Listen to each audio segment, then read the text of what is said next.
ਗਰਮੀ ਦੀ ਸਭ ਤੋਂ ਅਹਿਮ ਵੀਡੀਓ, ਸਭ ਤੋਂ ਜ਼ਰੂਰੀ ਵੀਡੀਓ। ਇਹ ਗਾਂ ਇੱਕ ਤੁਹਾਡੇ ਸਾਹਮਣੇ ਲੰਮੇ ਪਈ ਹੈ। ਕਿਉਂ ਲੰਮੇ ਪਈ ਹੈ ਤੇ ਕਿਸ ਤਰ੍ਹਾਂ ਤੁਸੀਂ ਆਪਣੀਆਂ ਗਾਵਾਂ ਨੂੰ ਇਸ ਤਰ੍ਹਾਂ ਲੰਮਿਆਂ ਪੈਣ ਤੋਂ ਬਚਾ ਸਕਦੇ ਹੋ। ਮੇਰੀ ਵੀਡੀਓ ਗੌਰ ਨਾਲ ਐਂਡ ਤੱਕ ਕੰਨ ਖੋਲ ਕੇ ਸੁਣ ਲਓ, ਲਿਖ ਲਓ ਭਾਵੇਂ ਕਿਤੇ, ਤੇ ਵੀਡੀਓ ਅੱਛੀ ਲੱਗੇ ਸ਼ੇਅਰ ਜ਼ਰੂਰ ਕਰਨੀ ਹੈ। ਇਹ ਗਾਂ ਇਹ ਤਕਰੀਬਨ 60-70% ਫਰੀਜ਼ੀਆਂ ਨੇ। ਇਹ ਬਿਲਕੁਲ ਠੀਕ ਸੀ ਪਹਿਲਾਂ ਨੇ ਤੇ ਸੂਈ ਏ ਤੇ ਅੰਦਰ ਪੱਖਾ ਲੱਗਾ ਹੈ, ਮਾੜਾ ਚੰਗਾ ਨਵਾ ਧਵਾ ਵੀ ਦੇਈਦਾ, ਲੇਕਿਨ ਸ਼ਾਵਰ ਸਿਸਟਮ ਸਾਡੇ ਕੋਲ ਨਹੀਂ ਹੈ। ਇਹ ਤਾਜ਼ੀ ਬਿਲਕੁਲ ਆ ਕੇ ਸਾਡੇ ਕੋਲ ਸੂਈ ਹੈ, ਬੱਚਾ ਦਿੱਤਾ, ਬਿਹਤਰੀਨ ਜਾਨ ਜੁਰਤ ਚ ਠੀਕ ਸੀ, ਤਗੜੀ ਆ, ਸਾਹਮਣੇ ਤੁਹਾਨੂੰ ਨਜ਼ਰ ਆ ਰਿਹਾ ਹੈਗਾ ਕਿ ਕੋਈ ਮਾੜੀ ਲਿਸੀ ਗਾਂ ਨਹੀਂ, ਕੋਈ ਹੱਡੀਆਂ ਨਹੀਂ ਇਹਦੀਆਂ ਨਜ਼ਰ ਆਉਣਗੀਆਂ।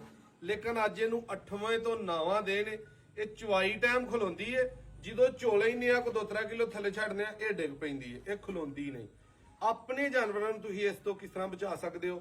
ਕਿਸੇ ਵਪਾਰੀ ਕੋ ਕਿਸੇ ਮੰਡੀ ਦੇ ਵਿੱਚੋਂ ਜਦੋਂ ਤੱਕ ਇਹ 2-3 ਮਹੀਨੇ ਗਰਮੀ ਦੇ ਨਹੀਂ ਗੁਜ਼ਰਦੇ ਦੋਸਤੋ, ਫਰੀਜ਼ੀਅਨ ਜਿਹਦੇ ਵਿੱਚ ਜ਼ਿਆਦਾ ਕਰਾਸ ਹੈ, ਫਰੀਜ਼ੀਅਨ ਜਿਹਦੇ ਵਿੱਚ ਜ਼ਿਆਦਾ ਬਲੱਡ ਹੈ, ਉਹ ਗਾਵਾਂ ਤੁਸੀਂ ਕਤਨ ਨਹੀਂ ਖਰੀਦਣੀਆਂ। ਮਾਸ ਵਾ ਇਸ ਗੱਲ ਦੇ ਕਿ ਤੁਹਾਡੇ ਕੋਲ ਸ਼ਾਵਰ ਸਿਸਟਮ ਤੇ ਪੱਖੇ ਦੋਵਾਂ ਚੀਜ਼ਾਂ ਦਾ ਇੰਤਜ਼ਾਮ ਨਹੀਂ, ਤੇ ਇਹ ਜ਼ੁਲਮ ਸਾਡੇ ਅੰਗਰਾਂ ਤੁਸੀਂ ਕਤਨ ਵੀ ਆਪਣੇ ਜਾਨਵਰਾਂ ਤੇ ਨਹੀਂ ਕਰਨਾ। ਉਧਰ ਭਾਈ ਗਾਂ ਵਹਾਓ, ਉਸ ਤਰ੍ਹਾਂ ਦੀਆਂ ਗਾਵਾਂ ਤੁਸੀਂ ਖਰੀਦ ਸਕਦੇ ਹੋ। ਸਾਹੀਵਾਲ, ਚੋਲਸਤਾਨੀ, ਠੀਕ ਹੈ, ਇਸ ਤਰ੍ਹਾਂ ਦੀਆਂ ਜਰਸੀ ਜਾਂ ਸਾਹੀਵਾਲ, ਚੋਲਸਤਾਨੀ, ਨੁਕਸਾਨ ਕੋਈ ਨਹੀਂ, ਇਹਨਾਂ ਨੂੰ ਗਰਮੀ ਦਾ ਭਾਰ ਨਹੀਂ ਹੈ, ਸਾਰਾ ਦਿਨ ਧੁੱਪੇ ਬੱਜੀ ਰਹਿੰਦੀ ਹੈ। ਘਰ ਵਾਲੀ ਗਾਂ ਇਹਦਾ ਕੋਈ ਕਿਸੇ ਤਰ੍ਹਾਂ ਦਾ ਮਸਲਾ ਨਹੀਂ। ਇਸ ਤਰ੍ਹਾਂ ਦੀਆਂ ਗਾਵਾਂ ਤੁਸੀਂ ਖਰੀਦ ਸਕਦੇ ਹੋ।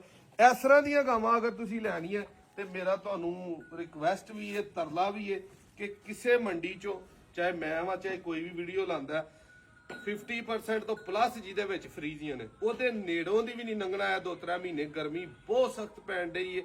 ਪੰਜਾਬ ਦੇ ਹਰ ਜ਼ਿਲ੍ਹੇ 'ਚ ਤਕਰੀਬਨ 45, 46, 47 ਟੈਂਪਰੇਚਰ ਹੈ, ਤੇ ਜਿਨ੍ਹਾਂ ਦੀਆਂ ਲੰਮੀਆਂ ਪਈਆਂ ਨੇ ਇਸੇ ਤਰ੍ਹਾਂ ਉਹ ਕਮੈਂਟਾਂ 'ਚ ਜ਼ਰੂਰ ਦੱਸਣ। ਲੰਮੀ ਪਈ ਦਾ ਹੱਲ ਇਹ ਹੀ ਹੈ ਕਿ ਉਹਨੂੰ ਓਰਲ ਡੋਜ਼ ਦਾ ਡ੍ਰਿਪਾਂ ਸ਼ਰੀਪਾਂ ਲਾ ਕੇ ਖੁਰਾਕ ਸ਼ਰਾਕ ਦੇ ਕੇ ਠੀਕ ਕਰਨਾ, ਤੇ ਉਸ ਤੋਂ ਇਲਾਵਾ ਖੁਰਾਕ ਮੂੰਹ ਦੇ ਵਿੱਚ ਕੋ ਦੇ ਦੇਣਾ, ਦਹੀਂ ਦੇ ਲੈਣਾ, ਤੇਲ ਦੇ ਲੈਣਾ, ਜਿਹਦੇ ਨਾਲ ਉਹਨੂੰ ਤਾਕਤ ਮਿਲੇ, ਉਹ ਬਹਿ ਖਲੋ ਸਕੇ।